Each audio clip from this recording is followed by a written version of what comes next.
Kung ating text ay masumpungan sa Acts 21, mula 27 hanggang 36. Ganito po ang sinasabi. When the 7 days were almost completed, the Jews from Asia, seeing him in the temple, stirred up the whole crowd and laid hands on him, crying out, "Men of Israel, help! This is the man who is teaching everyone everywhere against the people in the law and his place. Moreover, he even brought Greeks into the temple and has defiled this holy place." For they had previously seen Trophimus, the Ephesian, with him in the city, and they supposed that Paul had brought him into the temple. Then all the city was stirred up, and the people ran together. They seized Paul and dragged him out of the temple. And at once the gates were shut. And as they were seeking to kill him, words came to the tribune of the cohort that all Jerusalem was in confusion. He at once took soldiers and centurions and ran down to them. And when they saw the tribune and the soldiers, they stopped beating Paul. Then the tribune came up and arrested him and ordered him to be bound with 2 chains. He inquired who he was and what he has done. Some in the crowd were shouting one thing, some another, and as he could not learn the fact because of the uproar, he ordered him to be brought into the barracks.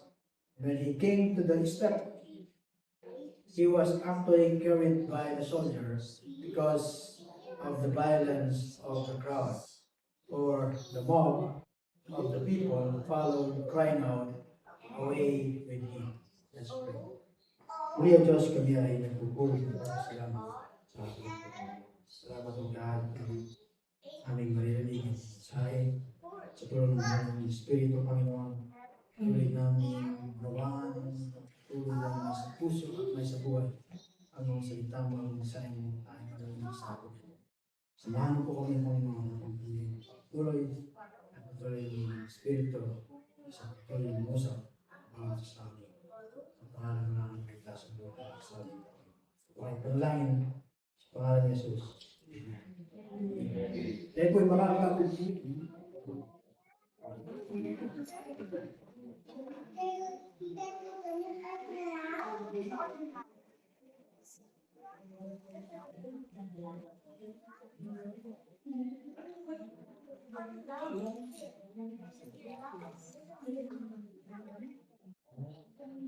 Kita po natin sa ating mga pag-aaral, hanggang sa mga nakaraan, na yung parallelism ng ginawa sa ating Panginoon Kristo ay ganyan din sa kay Apostle Paul. Siya ay papunta sa Jerusalem, ay sinunod niya kung ano yung pinagagawa ng Panginoon sa ating Panginoon Kristo, bagamat alam niya kung ano yung kanyang kahihinatnan doon sa Jerusalem. Same thing kay Apostle Paul. No? At dito, ganun din yung parallel na makita natin kung ano yung ginawa sa ating Panginoon Kristo. No? Kung binasa doon sa text, ay ganito rin yung ginagawa ng mga tao kay Apostle Paul dito sa kanyang arrest doon sa temple. So, kung nakaraan, nakita natin na si Apostle Paul ay nasa Jerusalem. At siya ay nagtungo sa mga matatanda ng iglesia. Si James at yung ibang matatanda ay nagagalak sa nangyayari sa mga hentil. No? At ganoon din sa mga nangyayari sa mga Hudyo. No? So alam natin na si Apostle Paul ay lumaki sa Jerusalem. And he was educated in Jerusalem. At nandun yung kanyang mga kasamahan, mga kaibigan, sila ay nagre-rejoice. No? Nandun yung kagalakan sa puso ni Apostle Pablo. At sinabi nitong matatanda sa iglesia kay Apostle Paul, merong problema yung ating kanilang pag-aaral. Merong chismis. May rumor na huwag itong mga mananampalataya na sila ay nandun pa doon nakahangap doon sa batas, no? At yung sila ay hindi pa wala doon sa mga batas, no? Ito ang mga mananampalataya ng mga Hudyo, no? At nandun yung mungkahi itong mga matatanda sa iglesia upang maiwasan yung senseless confrontation ay meron silang ipinagawa kay Apostle Paul to disarm yung mga believing Jews na they are still hung up doon sa batas. At makita natin doon kung inimulungkahin nila kay Apostle Paul na magtungo sa temple na kasama itong apat na under the Nazarite vow because sila ay walang pera para pambili ng sakripisyo upang tapusin yung vow, no? Sabi ng mga matatanda, samahan mo at bayaran mo yung gagastos doon sa sakripisyo nitong mga apat na nandun sa under Nazarite vow. At maaaring hindi sundin ni Apostle Paul itong mungkahin ng mga matatanda, no? Sa kanya na gawin yung kanilang ginagawa. Subalit yung maganda sa buhay ni Apostle Paul, he doesn't compromise yung gospel o yung message of grace. He simply accommodated himself on awkward circumstances to disarm the people around him upang kanyang maipangaral yung ebanghelyo sa mga taong nandoon. At gayon nga, ginawa niya yung iminungkol sa kanya. At sabi doon sa pasahe, no? He is in the temple on the 5th day of purification. And while he is there, walang conflict doon sa mga believing Jews na still hung up doon sa law. It seems yung kanilang ginawa ay nagpupo. Subalit, may mga ibang Jews. Ang believing Jews na mula sa Asia. Sabi ng ating pasahe, there are Jews come over from Asia Minor. Ito yung, nandito sa templo, nandito yung mga Hudyo, na galing sa Asia. Dumating sila sa Jerusalem. Sila ay mga Jews. Sila yung reject doon sa gospel. No? Tinanggi nila yung mensahe ng biyaya at kasama sila doon sa mga believers doon sa temple. At isipon at yung apat na under Nazarite vow, no? Nandun din sila sa temple, no? Are being cleansed and are finishing up their Nazarite vows. Pagkatapos, trouble is about to begin. Sabi nga, huwag daw natin ma-miss yung mga huling chapter ng Acts mula sa pasahe dito sa ating kalahatian ng chapter 17 hanggang sa chapter 20 ay doon natin makikita kung ano yung mga nangyari kay Apostle Paul. At ito yung umpisa na siya ay in-arrest, no? Doon sa temple. So makita natin na yung mga unbelieving Jews, yung mga believing Jews, Paul, yung mga samahan, ay nandun sila sa templo. At makita natin dito kung paano, doon sa pasahe, yung mga unbelieving Jews stir up the crowd and bring a great persecution, hindi lang sa message of grace, but doon sa messenger of grace. Hindi lang doon sa gospel, kundi doon sa mensahero ng gospel. Yan yung makikita natin dito sa tagpong ito. At makikita natin dito yung characteristic nitong mga unbelieving Jews na galing sa Asia Minor, habang ating pinag-aaralan yung ating text.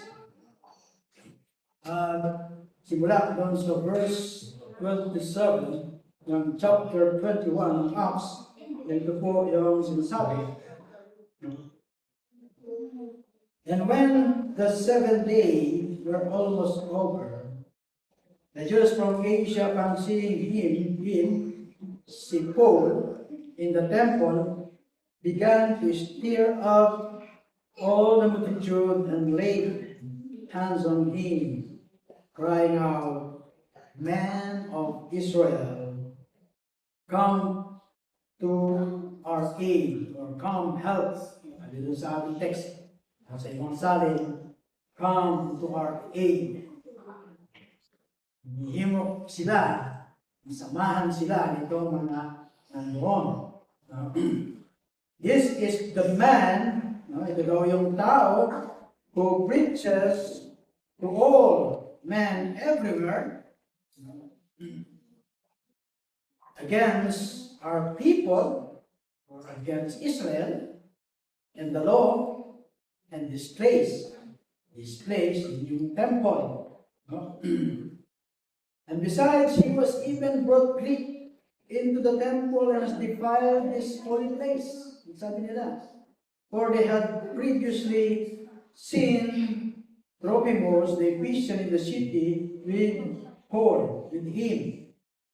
And they suppose, tandaan niyo po, word na yun, they suppose, yung mga nakaraan, assuming, mga rumors ng nakaraan, ngayon naman, they suppose that Paul had brought him into the temple. Dinala ni Apostle Paul itong Greek doon sa loob ng templo. So ikaw na ay binago ng mensahe ng biyaya, ikaw ay binago ng gospel, sinusubukan mo ipabuhay yung mga ito.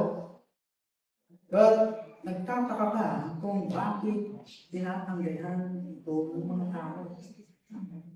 Ikaw ay binago, wala nung ikaw ay nagsisi, tanggapin mo ang Panginoon sa Kristo bilang tagapagligtas, at binago ka niya araw-araw, ipinamumuhay mo yung mga salita, ang nakapagtataka, bakit tinatanggihan ng mga tao ito? Marahas nilang inaatake ka dahil sa pagbabahago nito. Minsan, sabi nga, yung pamilya mo ka, ni Lola ni Marites. Dahil ito ang dalawa sa mga simptomas nitong mga tao na gumagawa niya. Ano ba yung simptomas? Una, makita natin yung mga umaatake sa gospel o yung mensahe ng biyaya. At dito sa messenger of the gospel, ay meron sila o nandun yung surface commitment. Yung commitment nila ay ang nabasihan.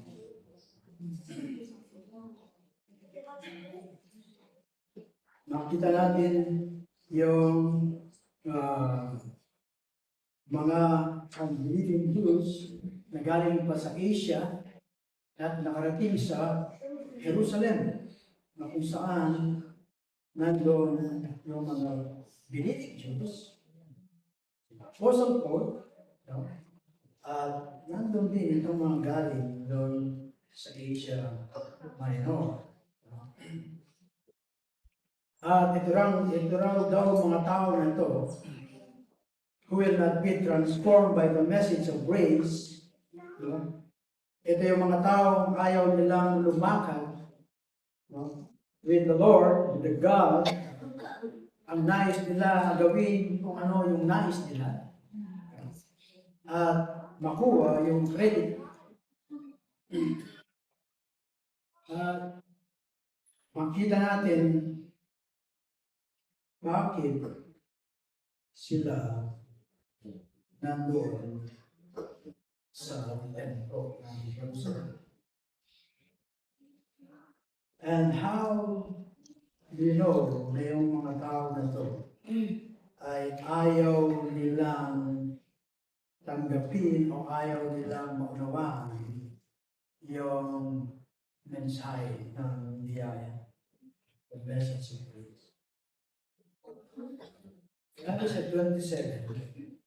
And when the 7 days were almost over, the Jews from Asia conceived in the temple. Bakit nandun sila? Bakit nandun sila sa templo? Ito ay mga Jew na nandun sa Asia Minor. Rahil is from Ephesus. Kasi na-recognize nila itong si Trophimus na taga-Ephesus. Sa aming mga pag-aaral ng nakaraan. At sila ay nagtungo sa Jerusalem doon sa templo. Bakit sila naroon? Lalhanin natin kung bakit si Pablo ay nandoon din naman sa Jerusalem. Balikan natin yung ating pag-aaral ng Acts 20, verse 16. Dito, in-explain Paul kung bakit nagmamadali siyang magtungo sa Jerusalem. Obviously, no, ay sinabi sa kanya ng Panginoon na siya ay magtungo sa Jerusalem. Dahil hindi lang yun ang rason. Pangalawa, sa ating mga pag-aaral ng karaan, merong kagutom ng mga saints in Jerusalem. Maaaring siya ay nagdala ng ayuda sa mga saints doon. But marahil hindi lang yun ang dahilan. No? Sabi natin dito sa verse 6, sabi dito sa verse 16 ng chapter 20. For Paul had decided to sail past Ephesus in order that he might not have to spend time in Asia. Ilampasan niya yung Ephesus, no? Dahil sa reason na makadating siya sa Jerusalem. So, walang mali nun sa mga tao dito sa Ephesus. No? Sabi rin sa verse 16, nagpatuloy, sabi rin, For he was hurrying to be in Jerusalem, impossible on the day of Pentecost. Ito yung Feast of Pentecost. Pista ng Pentecost. Kapag daw ikaw ay isang committed, ikaw ay isang committed na Hudyo, doon sa kapanahonan nila, ay kinakailangan mong ipakita sa mga tao yung outside appearance na minamahal mo ang Diyos. Dahil gusto mong pumunta sa lugar upang nandun ka doon sa tinatawag ng pilgrimage to Jerusalem taon-taon. Magaya rito, ginagawa nila sa Mecca. Pumunta sila doon. At ito ay mga tao ng pista. Sa palit, sa 28. At dadagsay naman ng mga panatiko. Sabi nga, nagpapanata. Same thing dito sa ating pinag-aaralan. Hindi mahalaga kung nakatira ka sa Asia Minor. Hindi mahalaga kung saan ka nakatira. Hindi mahalaga kung gaano katagal ang paglalakbay o kung gaano kahirap ang paglalakbay. Gagawin mo ang paglalakbay nito para sa tatlong kapistahan na ito. Pwede lamang yung tatlong kapistahan na ito. Meron pang mga ibang mga feast doon. But ito yung tatlong pinakamalaki feast na kanilang pinag-celebra. Ang mga kapistahan na ito ay dinisenyo ng Diyos upang ang Israel ay mapaalalahanan kung ano siya at siya lamang ang gumawa. Iyak na hindi sa tulong ng Israel sa kanilang nakaraang kasaysayan. At nakita natin sa ating pag-aaral ng overview of the Bible kung ano yung ginawa ng Diyos sa kanila.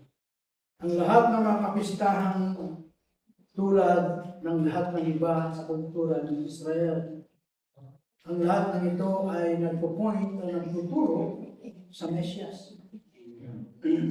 Tinuturo nila ang Panginoong Kristo. So, ang Israel, magulang pa rin na tinatangkihan rin si Kristo ay patuloy na sumusunod sa kautusan ang mechanical na parang mga automatic lang. Stand on, punta tayo. Yung mga ibig ng ang bigis sa bayda.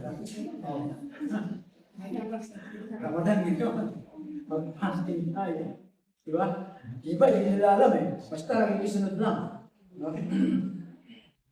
So, ito yung tatlong kapistahan na kanilang pinag-celebra taon-taon.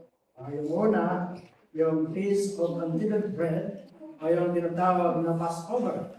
At alam natin kung ano yung Passover. No? Ito yung mga Israelita, sa panahon nasa Egypt sila, no? Naglagay sila ng dugo doon sa hamba ng kanilang mga pintuan. At kapag dumating yung angel of death, nakita may dugo yung pintuan, ay lalampasan nila yung Passover. Lalampasan. O sila ay maliligtas doon sa kamatayan. At ito ay inaugurate nila yearly. No? Upang mapaalalahanan sila doon sila sa kanilang pagkaalipin sa Egypt at kung paano sila iniligtas ng Diyos. At yung pangalawang feast ay yung Feast of Tabernacle. Ang pista ng mga tabernakulo ay upang alala sa kanila ang kanilang pagala-gala sa ilang. Ang kanilang wilderness, wilderness. Karamihan sa kanilang pag-alagala ay dahil sa kanilang sariling katigasan ng ulo at kanilang sariling paghihimagsik. Di masyadong malayo yung kanilang lalakwin patungo sa kanan, subalit inabot sila ng 4 na taon na paikot-ikot doon sa palibot ng Mount Sinai. Sila ay gumala sa ilang at ito yung pista ng Tabernakulo. At yung pangatlo, ito yung Feast of Pentecost. Ito yung ginagawa to 50 days after the offering of the barley leaf. At ito ay pinipicture yung ating Kristo. So this is the day of the Feast of Pentecost, when the Holy Spirit came in Acts and inaugurated the new covenant, freeing people from their old bondage to self and bring them into new life. Yon daw ay kung saan dumating yung banal na espiritu at nanahan sa puso ng mga mananampalataya.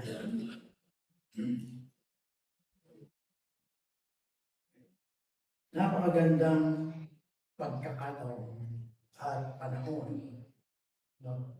Para kay Apostle Paul upang ibahagi niya yung gospel o yung message of God's grace, no?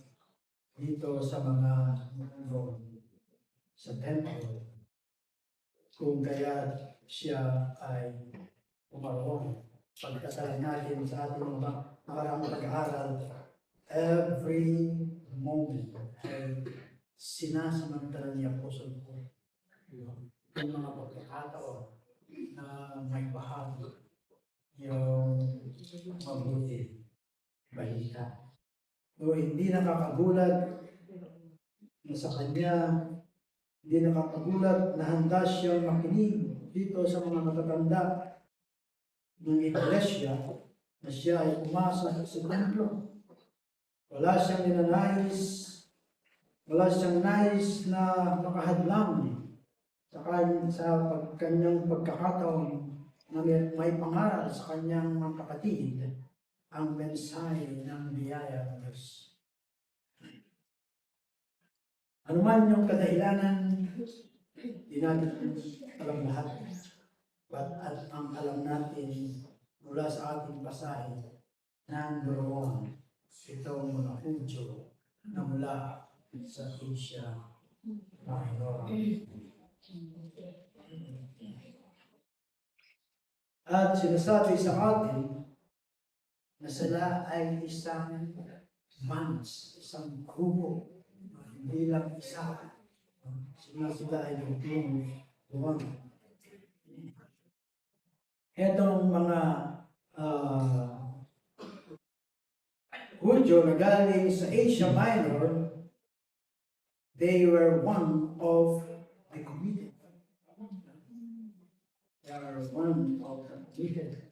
So, sa Pilipinas, mayroon silang mga panata. Kahit malayo pa yung lugar ni Apong Eru, pupuntahan nila doon sa kapalit, no? Sapagkat meron silang panata na invited po kayong lahat sa 28 nitong June.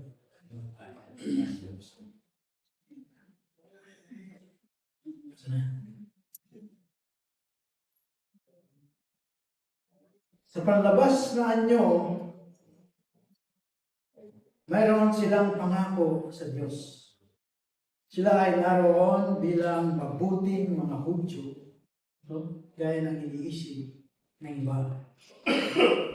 Kapag ikaw ay pinag-uusig at nangangaral ng mensahe ng biyaya, o sinasabuhay mo ang mga mensahe na ito, at ang mga taong tumatanggi dito ay lumalapit sa iyo, no?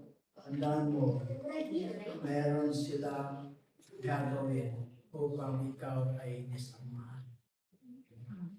At kung ilan lang yung bala mo, hindi ka na lang. Hindi ka na makapagsalita kapag sila ay nagsalita. Aring sila ang mga tao na nagpapakita sa panlabas na sila ay talagang nagmamahal sa ating Diyos. Yung iba, sa panahonan natin ay meron din mga ganito.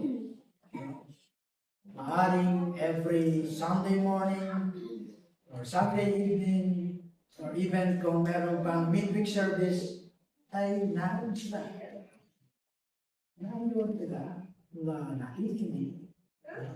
But tinatanggi nila yung mensahe ng kanilang naririnig. So nasa Jerusalem sila sa araw, dapat ay naroon sila sa pista ng Pentecost. Galing sila sa Asia Minor. Ang mga tao ito ay yung mga tao umatake doon sa gospel, hindi lang sa gospel, at maging doon sa mensahero ng gospel. No? Alam nila kung paano manipulahin itong crowd. Ari silang magdulot ng pagkakabahagi, no? Even ng mga maliit na grupo. Alam nila kung paano manipulahin itong mga crowd at alisin sa kanilang isipan, no? Yung mga katotohanan na kanilang narinig at may twist, no? Yung mga katotohanan ng tunay itong mga Diyos. Sila daw yung nagre-react kapag sila ay tinamaan doon sa mensahe ng mensahero. Pansin natin muli dun sa verse 27. Sabi ron, and when the 7 days were almost over, the Jews from Asia, upon seeing him in the temple, began to stir up the multitude and laid hands on him. So ito pong salitang stir up. Ito po yung palagay nyo dun sa stir up. Ito daw po ay isang napakagandang salita na may dalawang kahulugan sa Grego, no? Yung mga unbelieving Jews, no? Nandoon sila sa lugar na nandoon din yung mga believing Jews who were still hung up under the law, no? At sila ay nandoon sa loob ng templo. At meron din naman doon sa court of Gentiles, pero magkaiba yung place dito mga Jews at mga Gentiles. So yung tinitingnan natin dito ay yung mga Gentiles, no? Paano itong mga tao ito magagawang pagsapasamahin yung mga mananampalataya at hindi mananampalataya na maging isa bilang isang galit, no? Na manluloko. Ito yung sabi dito sa pasahe, no? They stir out the crowd. Yung pong salitang ito ay may dalawang kahulugan sa Greek. Yung una is together. Stir up. Yung unang word ay together. Actually, isang word, ang ibig sabihin, to pour. Together, to pour. Kapag daw inilagay mo yung mga ingredient na ito sa isang pitcher, dapat malinaw siya, makita mo na sila ay magkakaiba, they are different, at pagkatapos ay stir mo ng konti, pag sinuhos mo, ayaw mo sila. Ganun yung ginawa itong mga Jews na galing sa Asia. Yung hindi mananampalataya at mananampalatayang stir up nila, then nagresulta, nag-iisa na sila ng kaisipan ngayon. Hindi na sila magkakaiba. Paano daw ginawa nila yon? Then, yung magkakaiba ay na pagsama nila. Makikita natin yan sa mga television, mga may magagandang panangalita. Kaya nilang i-manipulate yung mga tao dun sa kanilang mabulaklak na panangalita. Even yung mabilis, no? So even yung hindi panig sa kanila ay nagagawa nila maging panig sila sa kanila. Same thing dito sa mga Jews na ito. Sila ay mga tao na tumanggi sa mensahe ng Diyos at alam kung paano alisin ang atensyon ng mga tao, sa mismong pinupunto nitong mensahe. Hindi nila yung message, dahil sa mga taong ito, magaling mag-manipulate, at mag-value yung tuon, yung attention, itong mga believing doon sa kanilang sinabi. At makita natin yung mangyayari dito. Ano ba yung kanilang ginawa para sumang-ayon itong mga believing? How do they take believers and unbelievers and make them all as one in remote? Yan daw tatlong bagay na tinatch us. Yan ay makikita natin sa verse 28. Sabi rin, men of Israel, come help or come to our aid. This is the man who preached to all men everywhere against our people, against Israel. So, tinatch nila yung isang sensitive na usapin laban sa ating bayan o sa our people, laban sila. Pag pinag-usapan yung race at nasayang yung maselan na bahagi, tayo magkakaroon ng tinatawag na trouble. Lahi natin ito eh. Huwag natin pag-usapan yung lahi. Pagtanong nila kahit mali. Kasi ito lahi na eh. So, yun yung unang ginamit nila upang makuha yung atensyon ng believing Jews. At pagkatapos, yung pangalawa, yung law. Sabi niya, no? Kami mga Jew. Hindi mo ba alam kung anong ginagawa namin dito sa temple? Hindi mo ba alam na sila ay sumusunod dito sa mga batas? Kapag pinag-usapan yung batas, No, ito rin ay isang sensitive na matter sa kanila. At yung pangatlo, nabanggit rito, yung this age, yung templo mismo, napag-usapan yung Israel, yung law, yung temple.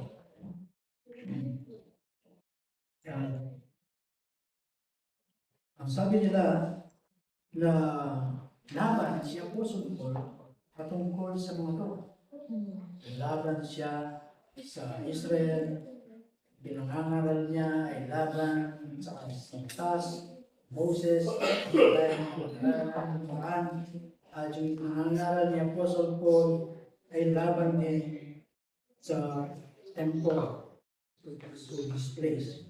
No, so itong mga pinapangaral ni Apostle Paul ay laban sa tatlong bagay na ito. Ngayon ay mga sensitibong usapin dito sa mga kulture. No?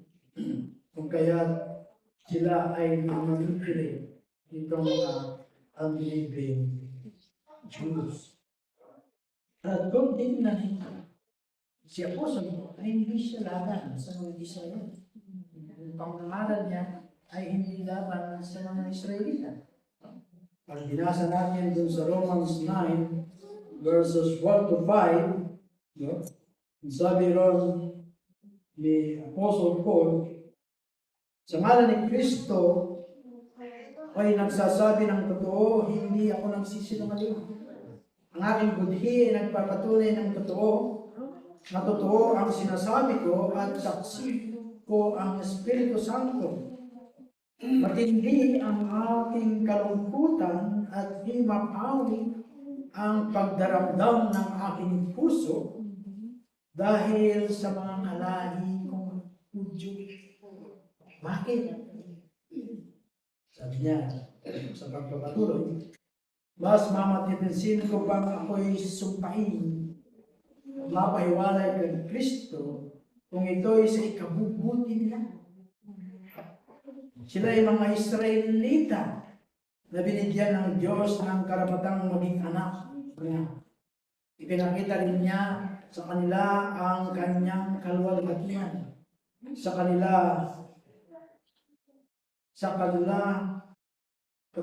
kapighatian ang Diyos. Sa kanila rin ibinigay ang kautusan, ang panuntunan ng pagsamba at ang kanyang mga pangako.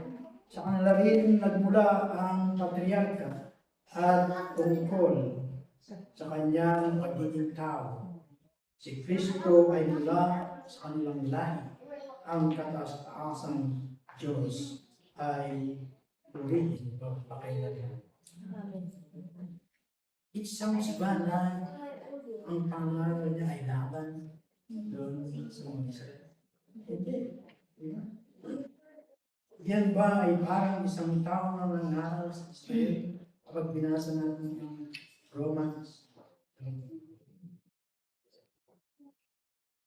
Yun, makita natin na hindi siya makatulog sa gabi dahil sa kanyang pasanin para sa mga Israel. Kaya ano ang mali dito sa mga tao? Pinanggihan nila ang kanyang mensahe, sinigap nilang ipalagay sa karamihan na hindi na mahal ni Pablo o ni Apostle Paul ang mga Israelita at nangaral ng laban sa bayan ng Diyos.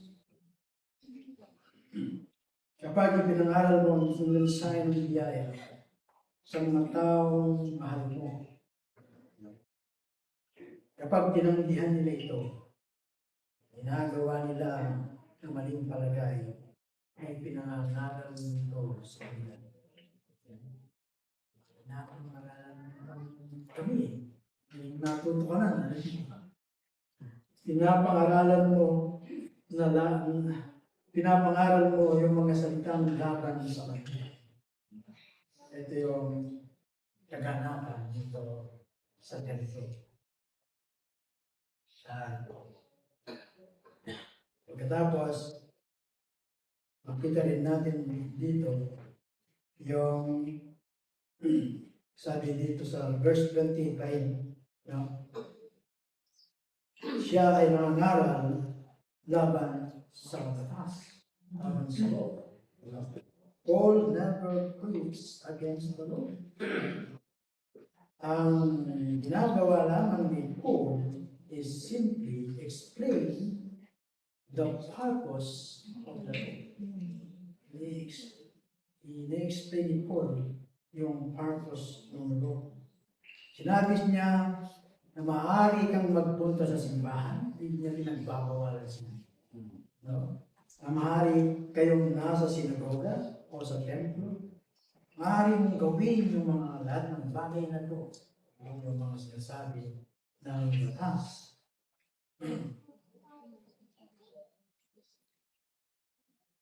Walang masama doon. Ngunit hindi iyon ang magdadala sa iyo sa langit. Pwede mong gawin ang lahat ng yan.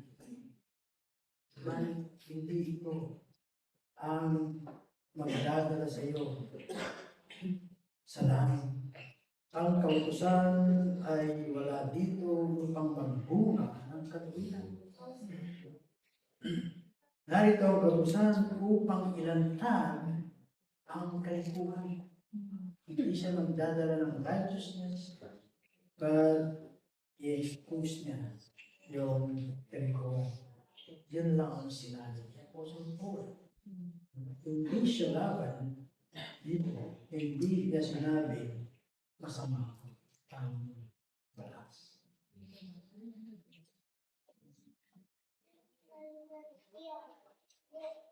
Kung titingnan natin sa Galatians 3:17, no? Hanggang 19, ang sabi po rito sa Galatians 3:17 to 19, what I am saying is this: the law, which came 430 years later, does not invalidate covenant previously ratified by God, so as to nullify the promise. For if the inheritance is based on the law, it is no longer based on a promise. But God has granted it to Abraham by means of promise. So why then the law? That's the purpose of the law. Why did it come along in the meantime?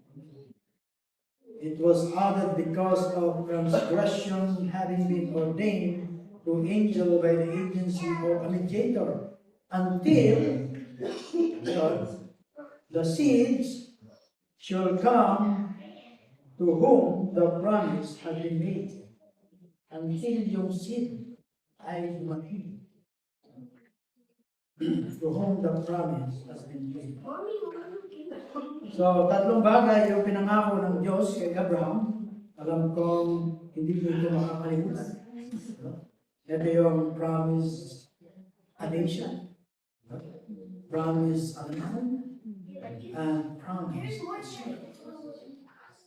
nation, land, seed. Hindi na makakalimutan niya. Kahit naraanan na natin ng Genesis. At patuloy yung Galatia, sinasabi niya that Christ is the seed.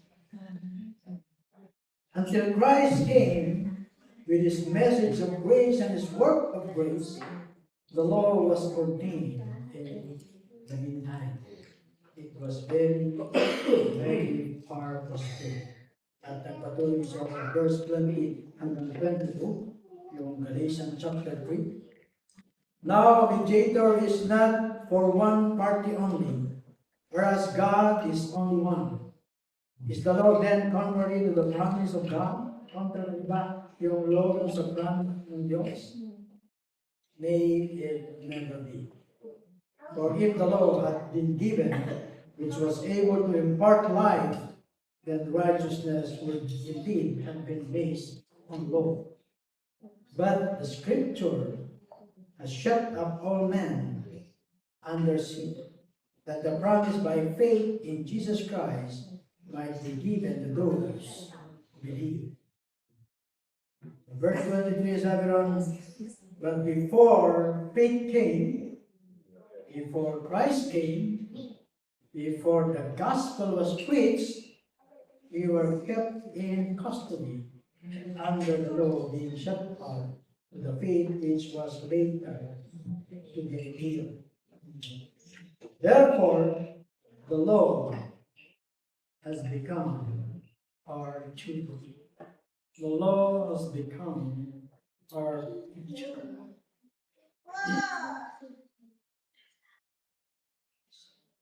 Niisip niyo ba na ako ay nangangaral laban sa batas?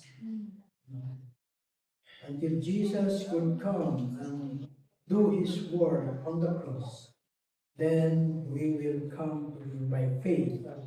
No? But now the faith has come, the gospel, our belief in Christ Himself has come.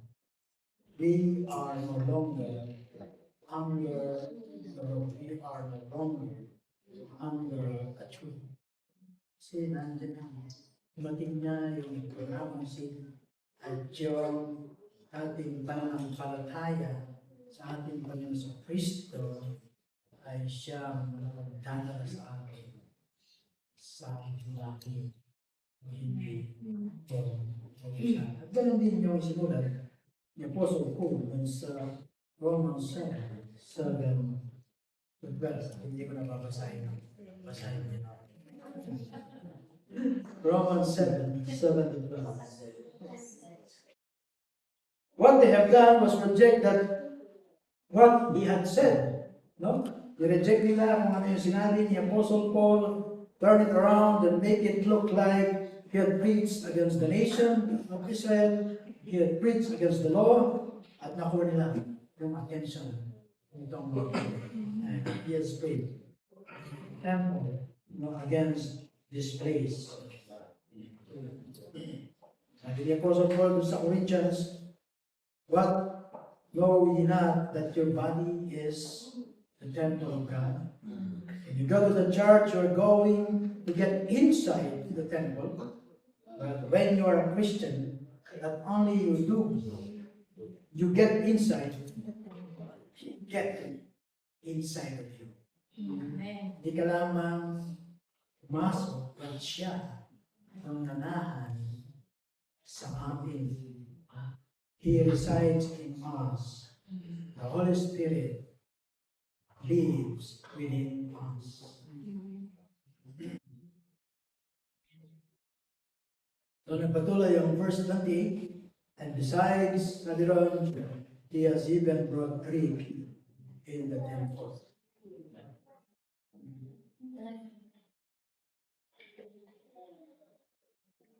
And has defiled his holy place.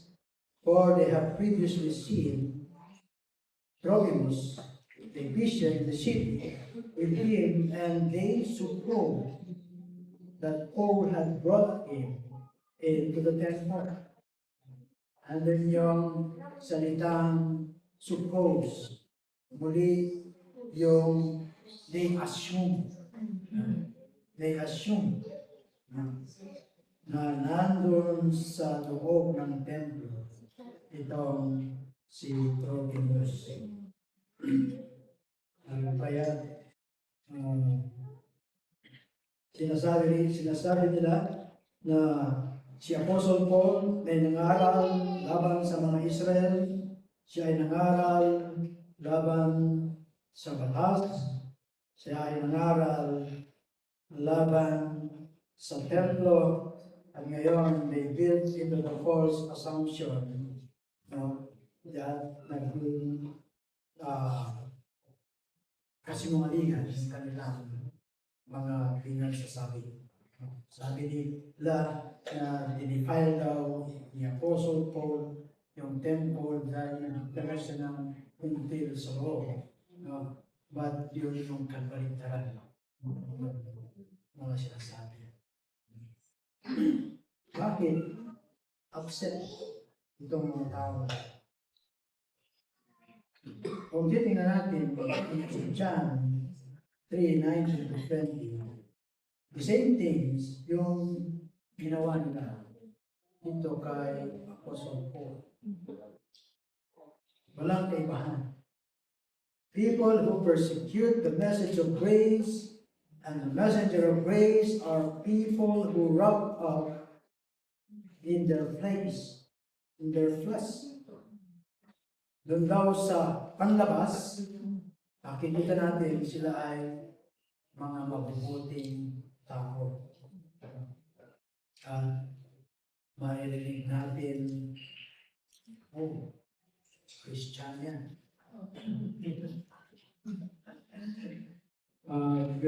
Katapos ay makita mo yung tunay na pag-ugali niya, yung tunay na siya, then mali pala yung assumption mo siya ay mali makara. So John 3:19-20 sabi dito, and this is the judgment that the light came out of the world, and men loved the darkness rather than the light, for their deeds were evil. For everyone who does evil hates the light and does not come to the light, lest he should be yung kanyang magawa ay may experience. At itong mga Hudyo na mananampalataya ay nakisa dito sa mga Hudyo na galing sa Asia, dahil nga na-touch yung tatlong sensitibong spin, at sila ay na-manipulate at sila ay umali dito sa mga unbelieving Jews. At pagkatapos sa verse 30, sabi ron, ay kinaladkad nila itong si Apostle Paul into the court of Gentiles. Sinara nila yung pintuan. Tapos siya ay ginagumpo. Ayos na nila silang patayin. Sabali, nagkamali yung mga tao. Sa verse 32, makita natin doon na yung barracks, itong mga soldier force, ay malapit na doon sa templo. So sa laysay nga nitong si Josephus, meron daw connecting parang bridge na patungo ng support of the Gentiles. Itong lugar, itong mga officer na nagtungo doon kung kaya sila ay nakarating. Narinig nila kung nagkakagulo yung mga tao. Pagkatapos sa verse 33, Paul arrested by the Romans and being handcuffed. Ito yung naganap yung propesya ni Abaddon. Maalala nyo yung sa verse 11 ng chapter 91. Nating sa verse 34, makita natin doon, sabi doon, nagsisigawan sila. They are shouting one thing, at yung iba naman ay iba, kanilang isinisigaw. Nagkaroon ng kaguluhan. At pagkatapos ng arrest ni Apostle Paul, ay nila ito doon sa barracks. When he came, sabi doon, binuhat siya ng mga sundalo dahil sa ginawang violent yung ginawa nitong crowd. At pagdating sa verse 36, makita natin doon, sabi doon sa dulo, away with him. Pareho binanggit itong si Luke Doon sa Luke 23, verse 18, no? Na sinisigaw nila sa ating Panginoon Kristo, no? Para lang dito na ginawa nila kay Apostol Paul. Doon sinisigaw nila, no? Na patayin. Patayin ang Panginoon Kristo. Same thing yung ibig sabihin nitong away with him. Hindi lamang lumayo. Sila kay Apostol Paul. Pagkut, dito nilang kunin yung buhay ni Apostol Paul. No? Kaya sabi nyo sa pasahe, they wanted to kill him. But, yun lang, hindi ko na lalo. Ayaw nilang mabuhay na si Apostol Paul dahil sa sinasabi nila na siya ay nangaral na taliwas o laban sa kanyang bayan, laban sa batas, at laban sa kanyang. Such is the hardness of the heart, of the human heart in sin. Ganun yung puso ng Diyos sa kasalanan. Sa halip na sila ay mabago ng salita ng Panginoon, ay pinili nilang i-reject.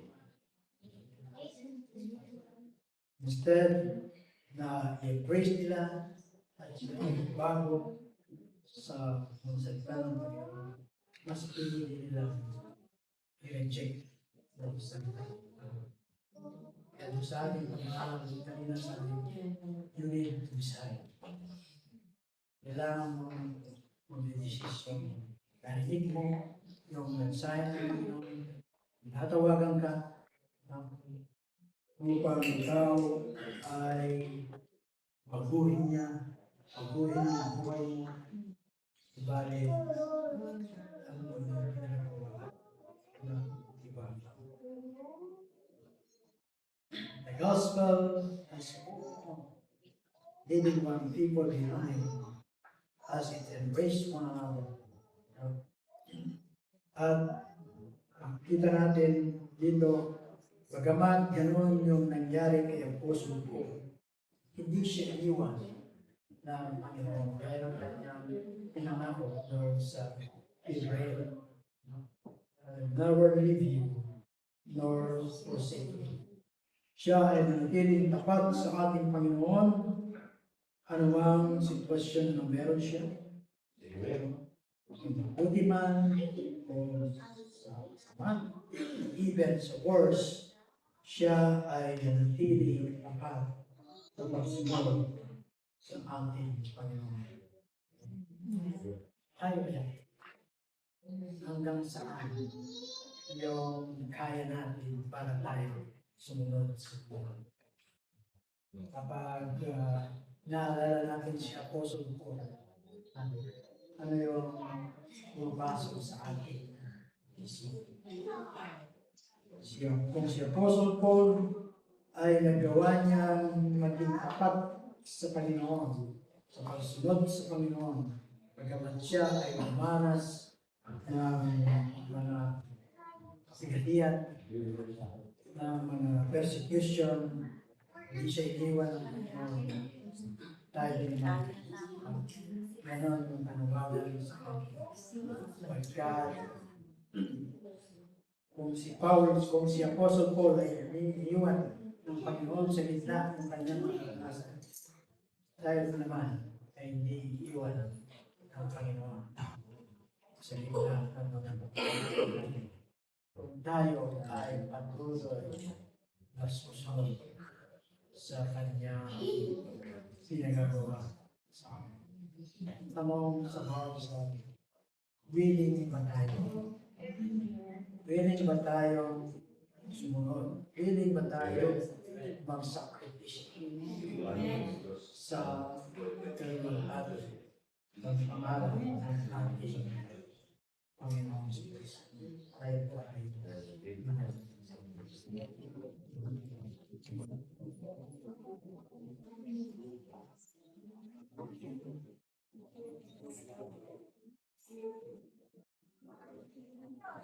Bilang Diyos, kami po ay muling patuloy nagpapasalamat po lang sa inyong sahay sa amin sa hapon ito. Na-remind us, Panginoon, na gaya ni Apostol po, mayroong mga tao na laban sa amin kapag kami ay patuloy na sumusunod, ikinig sa mga salita at pinamumuhay namin ito. Namamahagi ito, Panginoon. Hindi mawawala, Panginoon, yung mga taong nandun, matanggi, nandun, nire-reject nila, Panginoon, even in-persecute, Panginoon, yung mga but nandun kasiguruhan mo, God, na hindi mo kami iiwan, hindi mo kami pababayaan, Panginoon, ano ba ang sitwasyon ng aming kalalagayan, Panginoon. At salamat, Panginoon, sa buhay ng Apostol ko. Halimbawa ko na sa aming tularan, Panginoon. Kung paano, Lord, ibigay niya yung kanyang buhay upang naroon ang buting balita. Ano bang resulta yung magiging sa kanya even sa kamatayan, Panginoon, ay nandun yung kanyang kasigasigan, Panginoon. Na pa rin yung kinuman mo po sa kanila ay pangaral ang mabuting balita sa lahat ng sulok ng daigdig, Panginoon. Lord, tuloy mo po kami palalahanan sa iyong kapangyarihan, sa iyong kabutihan, sa iyong pag-ibig. Kung paano yung natamanasan namin sa iyo, Panginoon, yung experience namin sa iyo. Tunay o Diyos, hindi madali, Panginoon, subalit magagawa ko naman ito kapag ikaw ang aming kasama, Panginoon. Pagkasama kami, natin isang pasin. Gagawa po namin, hindi namin magagawa sa ikaw, ang magbibigay sa amin ng lakas, ng katulungan upang ganapin yung ipinagkatiwala mo pas sa bawat isang. Lord, ganyan din, God, yung mga hindi pa, Panginoon, na lumalapit sa iyo, nagsisi at nanggaping ka bilang Panginoon at nagkapagliligtas. Lord, patuloy din namin silang mas sa iyo, God, na sa paggamit mo po sa amin upang ipahayag yung mga buong balita. Dahil the word sa tulong ng mga Espiritu, Panginoon, ay marusap po sa mga Lord, we pray. Gamitin mo po kami, Panginoon. Daluhin ang pagpapalong Lord sa mga taong wala pang tamang relasyon sa iyo upang sila rin, O God, ay makamtan nila, Panginoon, yung ipinangako mo na buhay na walang hanggan. Especially, Lord, sa aming mga sa buhay, aming mga katrabaho, o mga taong nilalagay mo sa aming harapan. Lord, we pray, Panginoon, pagdalooban mo, Diyos, sa maganda. As we obey, as we trust, yung sa yung pagtiwala ko namin sa iyo. Lord, maraming salamat po muli sa hapon na ito. May your Holy Spirit, Panginoon, tuloy kami bayan, paunahan sa lahat ng inyong pagkakas. Maraming salamat po, Panginoon, po aming panalangin sa pangalan ng aming Panginoon Kristo. Amen. Amen. Now to him who is able to keep you from stumbling and to present you blameless before the presence of his glory with great joy, to the only God our Savior, through Jesus Christ our Lord, be glory, majesty, dominion, and authority before all time and now and forever.